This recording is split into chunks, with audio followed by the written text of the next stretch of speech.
안녕하십니까. 당신도 교회를 꿈꾸고 걸어가고 있는 앙창한 성도입니다. 음, 오늘은 특히 어떤 그 말씀에 대한 오용이 에, 참 우리의 신앙의 많은 부분을 혼란케 하고 있다. 그리고 우리의 신앙을 잘못된 곳으로 이끌어가는 것이죠. 음, 그래서 우리의 열망과 우리의 열정들을 잘못된 곳에 쏟게 만듭니다. 특히 은사주의에서 비롯된 그런 잘못된 것들은 또 뭐 귀신을 쫓는다든지 질병이 치유되는 걸 위해서 많은 어떤 기도를 하고 기적을 바라보고 살아가는 사람들이 또 그 말씀을 신부하고 쫓아가다가 절망하고 실망한 경우들을 정말 많이 경험합니다. 정말 말씀대로 병 낫기를 위해서 기도했고 주님도 귀신을 쫓아내고 병을 낫게 했는데, 그래서 우리도 정말 또 그렇게 병을 치유하고 기도하면 병이 치유되고 귀신 쫓겨나가고 이런 어떤 역사들을 바라보고 소망하게 되어서 기도도 하고 정말 신앙의 열정을 가지고 갑니다. 또 그러한 어떤 열망을 가지고 또 그런 부분을 추구해가는 어떤 그런 쪽으로 특히 우리 한국 사람들은 또 그런 쪽에 관심이 정말 많고 또 그런 쪽을 소망하면서 기도합니다. 그런데 참 많이 기도하고 또 병을 낫기 위해서 기도하는데 우리 참 많은 사람들이 죽어요. 그리고 귀신 들렸다고 하는 어떤 그런 부분들보다 오히려 정신적인 어떤 정서적인 문제를 와 연결된 어떤 부분들이 또 정말 많이 있을 수도 있습니다. 물론 치유와 어떤 그 귀신을 쫓아내는 어떤 그런 부분들을 극히 부정할 수는 없습니다. 그러나 그것이 우리 기독교의 은사의 어떤 목적인 것처럼 또 어떤 강력한 기독교의 어떤 능력인 것처럼 우리가 바라보고 소망하고 그것이 어떤 목적인 것처럼 쫓아가는 것은 정말 위험한 신앙이다라는 것이죠. 그러니까 성경 하나를 자기 입맛에 맞게끔 떼와서 그렇게 어떤 또 적용하고 가르치다 보면 그 말씀을 붙들고 기도하고 소망한단 말이죠. 잘못된 쪽으로. 그러다가 실망하고 절망하는 것입니다. 이러한 어떤 균형적인 부분들을 우리가 신앙에서 이렇게 잘못된 것으로 빠지지 않고 참 정도를 걸어가기 위해서는 우리가 말씀을 바라보는 그 관점들이 정말 중요하다. 특별하게 성경은 철자기 책이기 때문에 문맥을 정말 중요시해야 됩니다. 문맥, 문법 이런 부분들이 정말 중요해요. 그리고 그 성경이 뭐 시가선지 아니면 역사선지 이런 부분들, 그리고 성경을 전체적인 어떤 큰 흐름, 숲을 보는 그런 작업들이 잘 돼 있어야 됩니다. 그래서 특히 제가 하나님 나라 관점에서 언약과 하나님 나라의 그 관점들을 유지해 가면서 성경이 창세기부터 요한계시록과 연결되어 있죠. 쫙 연결되어 있습니다. 큰 흐름으로. 뭐 이단처럼 뭐 구약과 신약의 어떤 비유들을 짜집게 해가지고 하는 거 말고 계시의 발전과 역사적인 흐름을 쫓아서 언약의 발전 속에서 신약과 구약이 이렇게 묶여 있어요. 신약은 구약을 포함하고 있단 말이죠. 언약도 나중에 한번 다루겠지만 창조 언약, 아담 언약, 아브라함 언약, 모세 언약은 이렇게 나선형으로 이렇게 흘러가. 그러니까 창조 언약을 아담 언약이 품고 있고 아담 언약과 창조 언약을 노아 언약이 품고 있어요. 그러면서 쭉 나아가면서 하나님의 계시가 더해진단 말이에요. 그렇게 성경이 연결돼요. 계시가 풍성해지고, 그래서 그게 나중에는 히브리스의 그리스도의 계시, 그리고 그 계시록에서는 비밀이라고 했죠. 비밀. 비밀이 비밀 계시. 뭐 이러니까 뭔가 어떤 특별 계시처럼 이야기하는데 그게 아니라 이미 창세기부터 쭉 흘러온 음, 구속사적인 그 방향을 통해서 쭉 흘러온 그 말씀이 예수 그리스도 이제 폭발한 거 드러난 거예요. 이제 계시의 완성이란 말이에요. 그 비밀이라고 표현한단 말이에요. 뭐 여기 지금 복잡하게 이야기했지만 어쨌든 성경을 문맥적으로 자기 입맛에 맞게끔 풀어가면 그 단편적인 말씀을 붙들고 신앙을 형성하면 안 된다는 거죠. 위험하다는 거예요. 그래서 제가 큐티도 하지 말라고 했죠. 큐티도 자기 마음대로 성경을 해석하려고 하는 거죠. 항상 성경은 공동체적으로 전체 안에서 그렇게 서로 의논하면서 내가 절대적으로 맞다라고 생각하는 게 아니라 서로 그 말씀을 나누어 가는 가운데서 풀어가는 것이 중요하다라는 사실들을 다시 한번 좀 말씀드리고요. 오늘 특히 은사적인 부분을 이렇게 이야기했으니까 좀 잘못된 부분들, 특히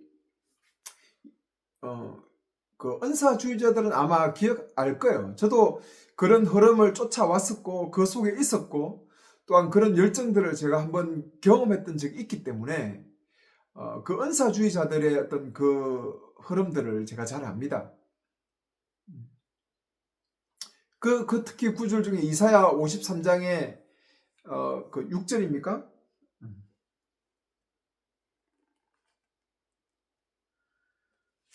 23,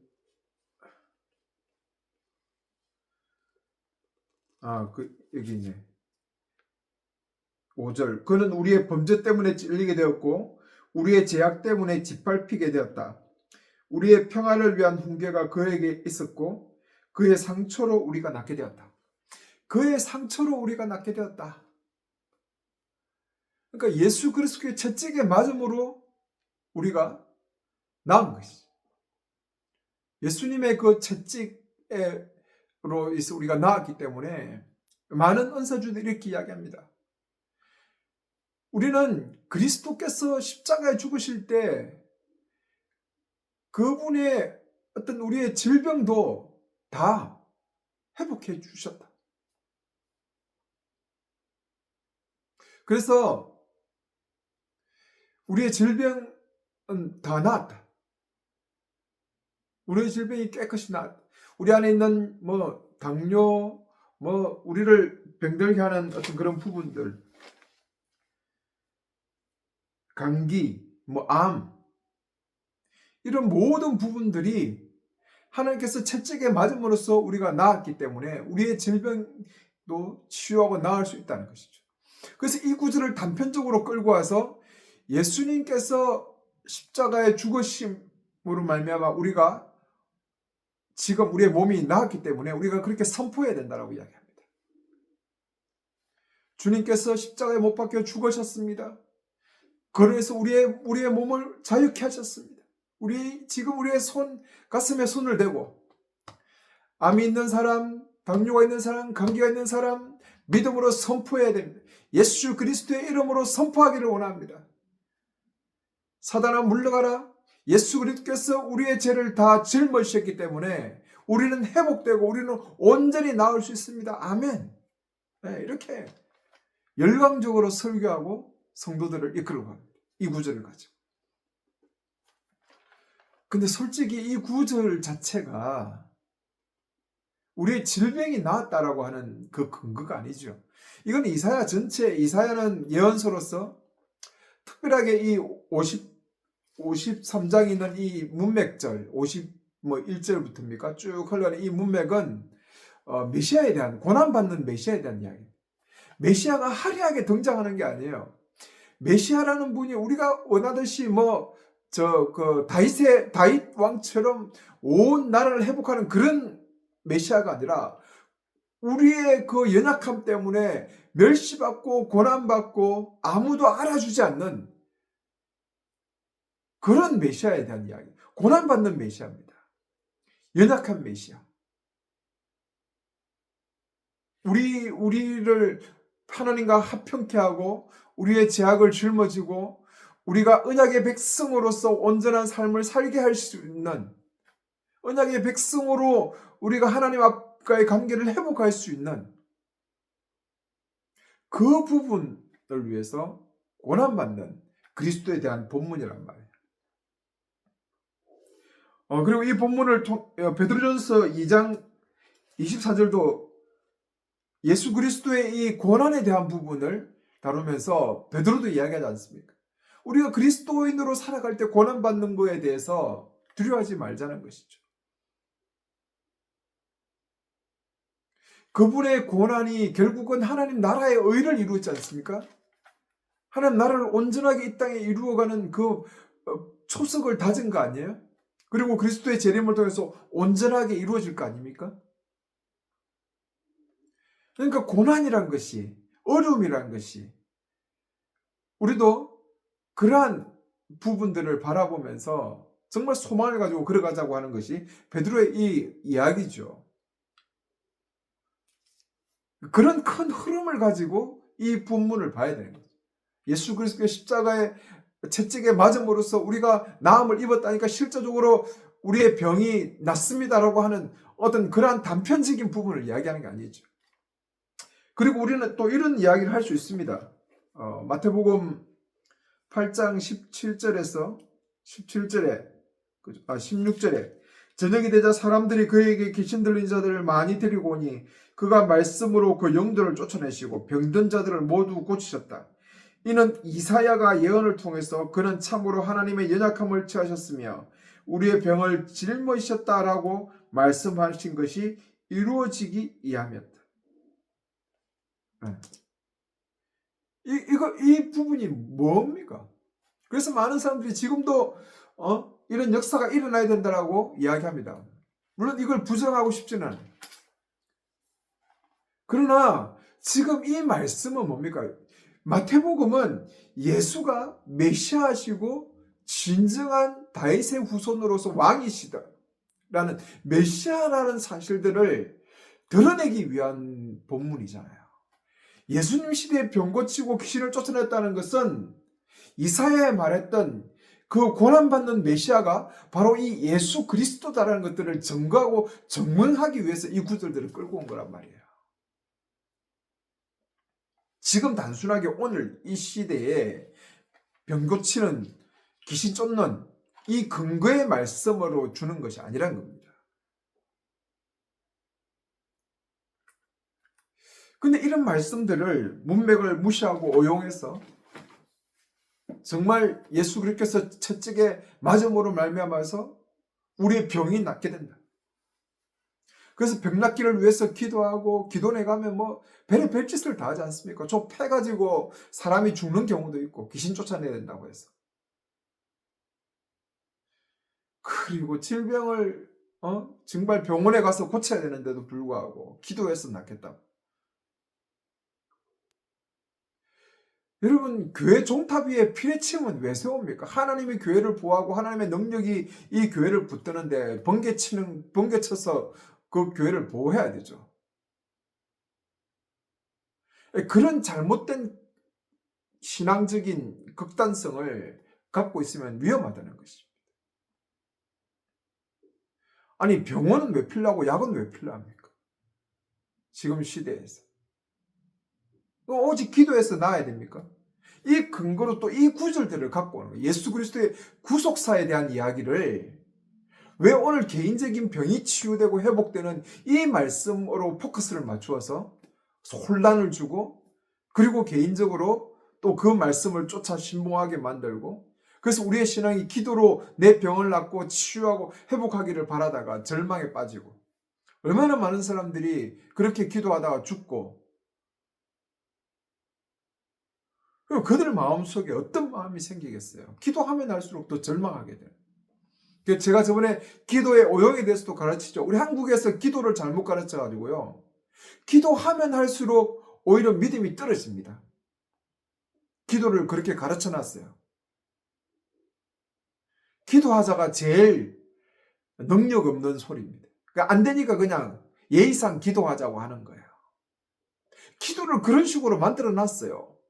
하나님의 은혜의 통로고 정말 하나님 나라의 완성에서 기도가 정말 가지는 역할이 너무나 큰데도 불구하고 잘못된 기도의 구절과 그 뭐 능력 주시라 내가 모든 걸 할 수 있느니라 뭐 믿음으로 하면 뭐 이 산도 지로 옮겨진다 뭐 이런 어떤 구절들을 아주 개인적인 신앙으로 오용하고 구절 문맥을 무시하고 성경의 전체적인 흐름을 무시하면서 성경을 우리 속에 가져오다 보니까 그런 이상한 종교와 잘못된 종교가 탄생하는 것이죠.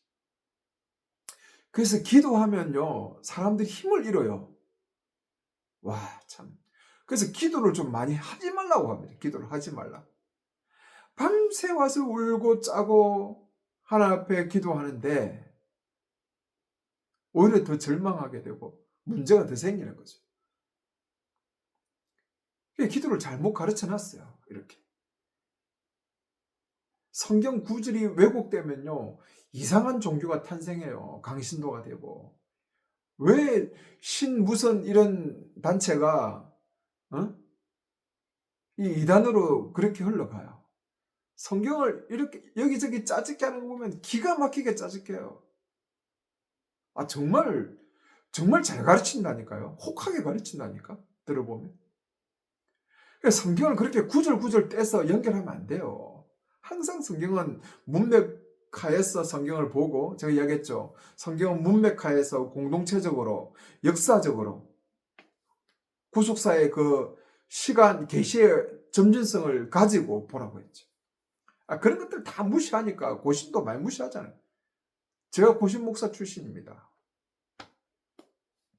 무시하죠. 율법주의가 돼요. 율법주의. 구약에 있는 모든 구절들을 신약에 다 끌고 와서 주일 개념도 구약의 안식일 개념을 주일 개념으로 끌고 와요. 11조 개념도 구약의 11제 개념도 끌고 오고 구약의 성전 개념도 끌고 오고 구약의 예배 개념도 끌고 오고 구속사의 계시의 점진성도 다 무시해버린 거죠. 그냥 구약을 구약으로 그냥 오늘 이 시대 그대로 적용해버린다니까. 그렇게 성경을 왜곡해서 오늘 성도들을 이렇게 이끌어가고 있고 그 성도들은 그 말씀을 그대로 믿고 따라가고 있으니까 신앙이 얼마나 잘못되고 우리 신앙이 얼마나 능력 없는 신앙, 말뿐인 신앙이 되어 가지 않습니까? 그리고 얼마나 그 속에 율법에 매여가지고 잡혀가지고 이분법적이고 오히려 세상보다 더 못한 위험한 정말 종교라는 게 얼마나 위험합니까?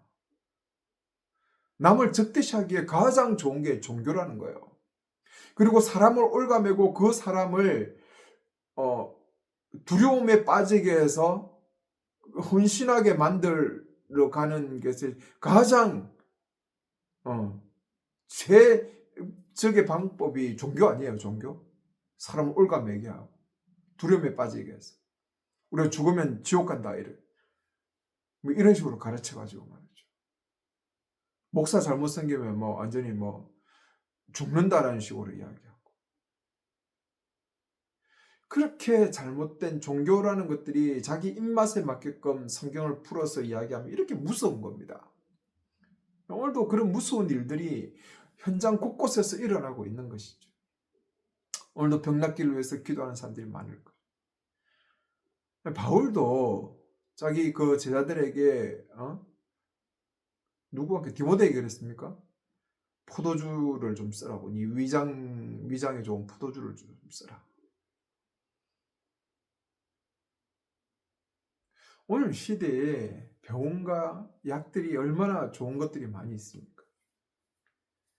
기도로서 또 그런 일들을 또 추구해 가는 것이 뭔가 대단한 것처럼 지금 한국 교회들을 만들어 놨어요. 그 말씀을 잘못 오용해서 말씀을 써서 그리고 또 거기다 간증을 하나 멋지게 붙여놓고 치유해서 나은 간증들 질병이 나은 것들 하나 더 붙이면요.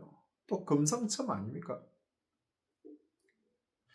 그가 기도해서 나았던 무슨 뭐 간절히 빌어서 나았던 간에 그런 것들을 가지고 오늘 이 말씀을 끌고 오지 말라는 거야. 그러면 그 말씀의 의미가 퇴색되면서 오히려 더 심각한 종교적인 묶임 현상들이 일어나. 그게 바리새인들 아니에요. 바리새인들, 종교에 묶여 있는 사람들. 수고하고 무거운 짐을 따라 다 내게 오라, 내가 너를 자유케 하리라 했잖아요. 그 수고하고 무거운 짐이 뭡니까? 우리는 세상적인 짐으로 지금 가르치지만 그 문맥에 보면 그 짐이 뭐 율법의 짐이거든요. 이스라엘 백성들이 그 서기관과 바리새인들의 가르침 속에서 짊어지고 있는 그 율법의 짐이에요. 무거움. 그걸 예수 안에서 자유케 해주겠다는 거잖아요. 예수님. 또 그 구절을 잘못 또 가르치다 보니까 세상적인 짐, 세상적인 무거움, 내 인생의 고통, 내 인생의 삶의 아픔들, 그거 다 예수께 가지면 예수님께서 우리에게 그것을 회복시켜 주신다라고 또 설교한다. 그 사람들이 또 그게 혹 해가지고 말이죠. 삶이 좀 편안해지고 잘 사는 방법이 없나? 아니, 잘 살고 하려면 뭔가 좀 지식이 있어야 되잖아요. 잘 살려면. 그리고 이 자본주의 사회에서 잘 살려면 정말 다른 또 이런 어떤 그 투자에 대한 개념들도 또 많이 공부해야 되잖아요. 여러 가지 그런 부분들이 있습니다. 뭐 잘 사는 것이 잘못된 것이 아니라 그렇게 말씀들을 오용하면 이렇게 묶여서 살아간다니까, 사람. 다른 게 안 보이는 거죠. 이분법적이 되고, 폐쇄적이 되고, 기독교가 자기들만의 리그가 되는 거예요. 안에서는 주여 주여 부르짖고 눈물 흘리고 콧물 흘리면서 현장에서 살아가는 삶은 개떡처럼 살아가고, 다른 사람들의 그 삶의 그 모습 속에 비쳤을 때 기독교를 바라보면 욕 나오는 거죠. 이게 개독교라는 이야기가 그래서 나오는 것들 아닙니까? 여러분, 이렇게 말씀을 너무 오용되게 좀 보지 않았으면 좋겠다. 이런 부분들도 한 번씩 좀 다루었으면 좋겠습니다. 오늘 이사야의 그 말씀이 고난받는 그리스도로서, 그리고 그 그리스도께서 고난받으심이 우리의 언약의 백성으로서의 그 하나님의 언약 백성됨에 대한 의미들을 바라보는 그 구절들이죠. 그렇게만 바라보면 되는 거예요. 거기서 자꾸 나아가서 내 개인적인 치유와 회복과 질병의 뭐 번영신학이 플러스되면 안 되는 것입니다. 그러한 부분들을 정말 좀 조심해야 돼요. 내 삶이 신앙으로 잘 되어가는 것이 옳은 게 아니에요. 바울이 예수 그리스도를 온전히 믿으니까 고난당하고 힘들고 어렵고 핍박을 당하잖아요. 그래서 능력 주시는 데서 내가 모든 것을 할 수 있다고 하잖아요. 또 능력 주시는 모든 걸 할 수 있다. 이 구절도 또 떼내가지고 하나님 앞에 능력을 받으면 내가 뭐든지 할 수 있다고. 그런 또 쓰잘데없는 또 설교를 하는 사람들이 있어요. 그러나 정말 예수 믿는 것이 꼭 화려하게 좋은 거 잘 되는 게 아니라는 것들은 다 알잖아요. 그런 것들을 너무 맹목적으로 추구해가는 신앙이 이런 구절들을 잘못 바라보고 그런 잘못된 거짓 그리스도인 교사들, 언사주의자들에 의해서 또 움직여져 가는 것들을 바라보면서 참 안타깝습니다. 그래서 오늘 이 말씀을 좀 같이 한번 나누게 됩니다. 말씀을 늘 좀 더 정도로 바르게 큰 흐름 속에서 좀 바라보고, 특히 하나님 나라 관점에서 언약의 점진성들을 기억하면서 성경을 꼭 봤으면 좋겠다라는 것을 다시 한번 당부드리겠습니다. 감사합니다.